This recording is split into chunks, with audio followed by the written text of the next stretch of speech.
Good morning, students. This is a continuation of class 7 Civics, chapter 11. The chapter name is the Constitution of India. Today we are going to study in detail the nature of the state or nature of our constitution. So we are studying about the nature of its state or nature of its constitution. So first of all, in this nature of the state, the first word that we are going to study is the word is sovereignty. S-O-V-E-R-E-I-G-N. Sovereign. What does the word sovereign mean? Now, the term sovereign refers to the independent authority or independent state. So India, as you can see, India has a constitution that is made by the people. That is made by the people. And India is an independent country. So when India is an independent country, it means India is completely free from the control of foreign countries or outside power. So no outside power can control or interfere into the business or into the internal matter or external matter of India. If India is having some problems internally, then India can solve his or her problem by herself. She does not need, or India, that is Bharat, does not need. Bharat means Mother India, where we call it. So it is referred to as C. So if India is having some problem internally, then she can on her own solve her problems inside the country. She does not need the help of other countries to solve her own personal problems. So sovereignty means an independent country. So sovereignty means an independent country. So India is an independent country. So by this word only, independent, we know that completely free from the control of foreign countries or outside power. And nobody can interfere in the business of India internally as well as externally. That's the meaning of sovereignty. So now we are moving on to the second word, in this sovereignty. So the expression internally free means that the country is free to formulate its own internal policies and as well as laws. So internally means India has a right to make their own rules and regulations. She does not need the help of other countries to formulate or establish new rules and regulations. The expression externally free means the country can itself frame its foreign policies also. Without being dominated by an external power. She does not need the help of other foreign countries to make any foreign policies also. It means that India has a free government also. Now, whenever we are talking about the free government, India has a democratic republic government, which means that it has an elected head of the state, that is called the president, as well as the elected head of the government, which is elected by the people only. Of the legislative assembly as well as legislative council. Now, whenever we are talking about India holds election. In an election, a leader is chosen, and this leader basically indirectly elects the head of the state and head of the government. Remember that. Now we are moving on to socialist. So just now I said you head of the state. Head of the state is basically president. Head of the government is basically Narendra Modi, that is Prime Minister of India. Now we are moving on to another word that is very important, that is known as socialist. Now socialist and another word called basically secular.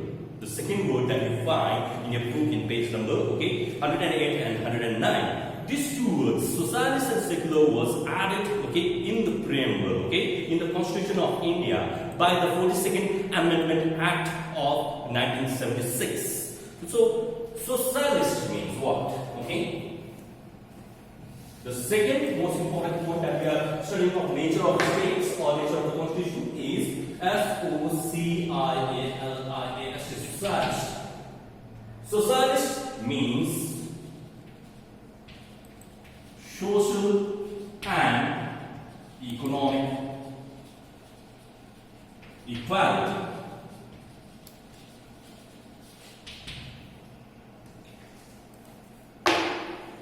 So, social equality and economic equality means equal distribution of wealth. Whenever we are talking about equal distribution of wealth means, whenever we are talking about equal distribution of wealth, this economic equality comes due to equal opportunities, equal disparities of wealth, or equal distribution of wealth, and equal, rights, or has the same values. But what does social equality mean? Social equality means absence of discrimination. Discrimination means bhedbhav, unjust treatment or prejudice, So there should be no discrimination on the grounds of race. Race means what? Jati. Jati, which jati you belong to? Creed. Faith you belong to, or belief you belong to, or religion you belong to. Creed. Color of your skin. Religion, as well as status, that is position or wealth. So, social equality means absence of bhedbhav or absence of discrimination, absence of inequality between caste, creed, race, religion, status, position, etc. So, socialist implies social and economic equality, and this word was added by the 42nd Amendment Act 1976. The government aims at bringing about fair distribution of wealth to reduce the gap between the rich and the poor. In India, if you see, rich are getting richer and richer, and poor are getting poorer and poorer, So we have to bridge the gap. We have to join the gap between the rich and the poor. We have to build a bridge, and this bridge can be brought, or built by the government of India through the constitution, and in order to bridge this gap, we have to make a bridge here. This bridge will be of equality, equal value. And equal value comes when you have equal opportunities, equal jobs, equal wealth, etc. And this can be done when there is a change in our indiscriminate policies. So there should be absence of discrimination on the grounds of race, caste, creed, religion, status, position, as well as wealth, as well as sex. Sex means gender. Gender means male or female. Remember that. So, in social equality, we come to know that government works for the benefit of the people. Now we are moving on to secular. The word secular. What does the word secular mean? The third nature of the state. Now we are moving on to the third word is known as SECULAR. Secular means, actually, it is a doctrine, that rejects, religion and religious consideration. So, a government of India, the government of India does not favor one religion and go against another. India is a diverse country. India has many people living around in many parts of the states. And these people follow speak different languages, follow different religions, they have different traditions and customs, they are from different areas, Now, they have religion that is different from one another. The government of India does not favor one religion. India is a big country, and as you know, the history of India, many Hindus basically built this country, as you know. But if you see India is liberal in its view. It accepts all religion. It accepts Christians also, it accepts Muslims also, it accepts Hindus also, it accepts Jain religion also. So you can see all the people are living, in peace in this country. So India government does not favor, Hindu religion, because India is a Hindu country. So India does not favor Hindu religion and go against Christianity or Buddhist religion. So secularism means, that there is no official religion of India. So India is not a country that Hindu is the religion that is found in most parts of India. It doesn't mean that. It means that India basically accepts or embraces all kinds of religion. Okay? It has no one religion as a popular religion in India or a state religion in India, okay, or official religion in India. India is a secular country, and every citizen of India has liberty or freedom of choice or personal choice to, okay, what they call profess, that is admit his own religion. Which religion he belong to? I belong to Hindu religion. Okay, so I can admit I am a Hindu. Okay, and also practice means exercise this religion. I can go every Sunday to the temple and also spread this, okay, religion. That is propagate, okay, this religion. So a government of India will not come to me and say, why do you, okay, follow Hindu religion? Why do you follow Christian religion? If you are a Christian, okay, the government of India will not come to you and say, okay, you are a Christian, you should follow Hindu religion because India is a Hindu religion. That is against the rule of the Constitution of India. Are you getting my point? So, India does not have any official religion. The citizens are free to follow any religion of his or her choice. Okay? The government will also not provide any fund for the construction of any religious temple, church, masjid, etc. The government will not help in building churches, temples, etc. Because if the government helps a certain religion to build temples, etc., then the government of India might be favoring that religion. So, government does not want to interfere in this religious matters. So, okay, government does not consider any religion, okay, as important as the other. So, all religions are equal in the eyes of the Constitution or government of India. Okay, the government will also not participate in any religious festivals of any religious community of the country. So here we come to know that the government will not, okay, participate in any religious festival of any religion. Because if the government does that, then she or he might be favoring that particular religion. So in order to avoid those things, okay, the government shall not interfere in the religious ceremonies or festivals. So India is a secular country. There is no state religion or no religion that is very important to the Indian government. All religions are equal in the eyes of the Constitution, okay, or government. And all religions are free to exist or coexist in a peaceful manner. Now we are going to democracy, the fourth form, okay? Nature of its state. The fourth form is democratic. Now, whenever we are talking about this word, demo means people. Okay? C-R-A-C-Y, means rule. So, democracy means rule of the people.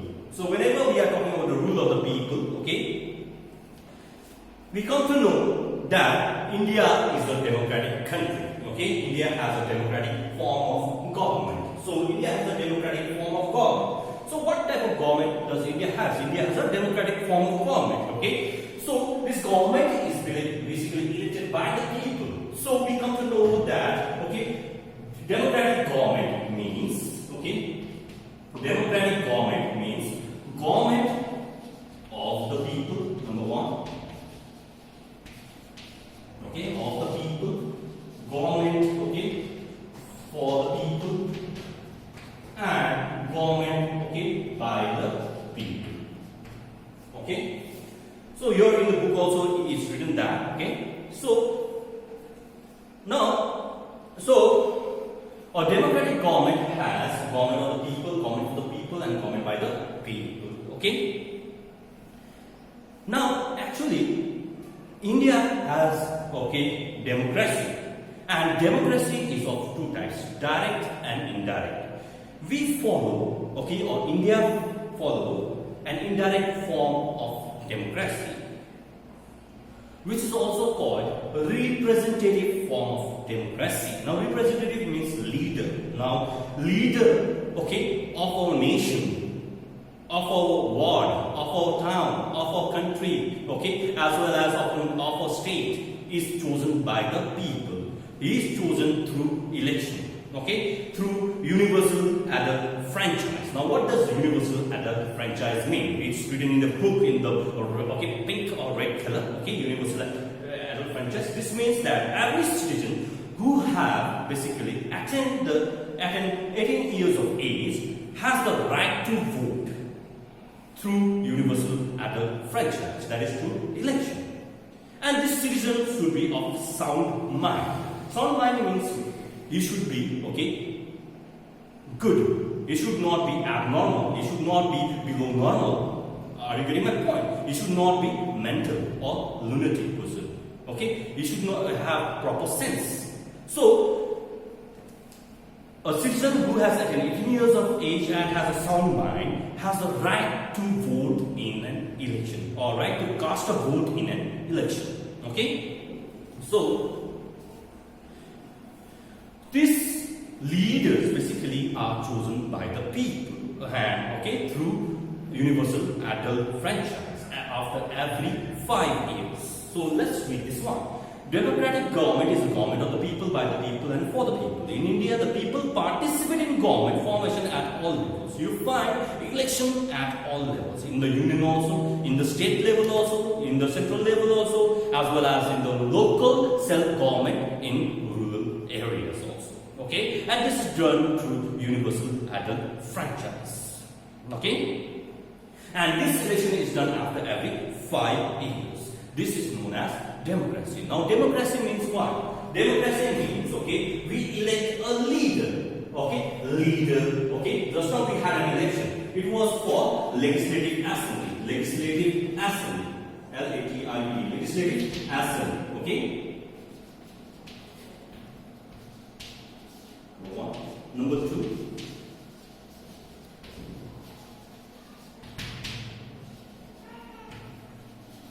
Now you can see these two names here, Legislative Assembly and Legislative Council. These are the two houses of the state.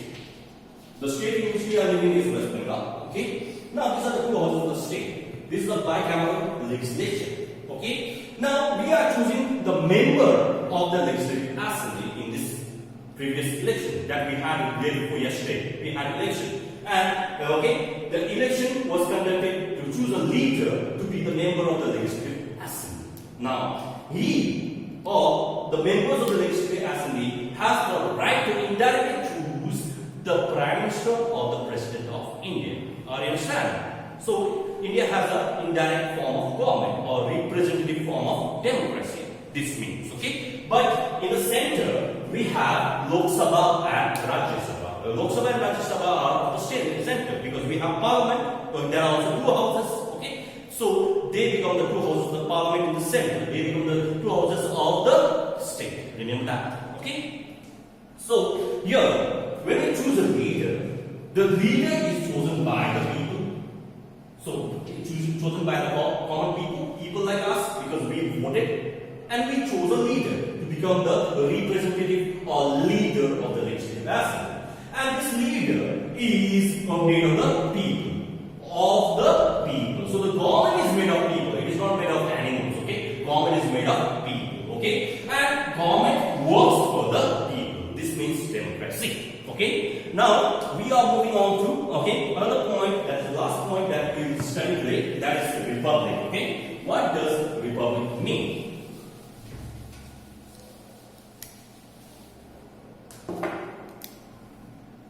This is the fifth point. Okay. Republic. Now, whenever we are studying about republic, okay, India is a republic country or a republic state because the head of the state is the president. So, here in the republic, the head of the state, this head of the state is called the constitutional head. Okay, is the president. Okay, and head of government is Prime Minister, that is Narendra Modi. Okay, President is Ramnath Kovind. You know it, I think so. Okay,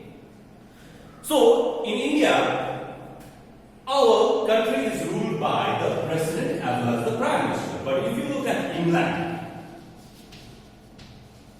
It is ruled by a hereditary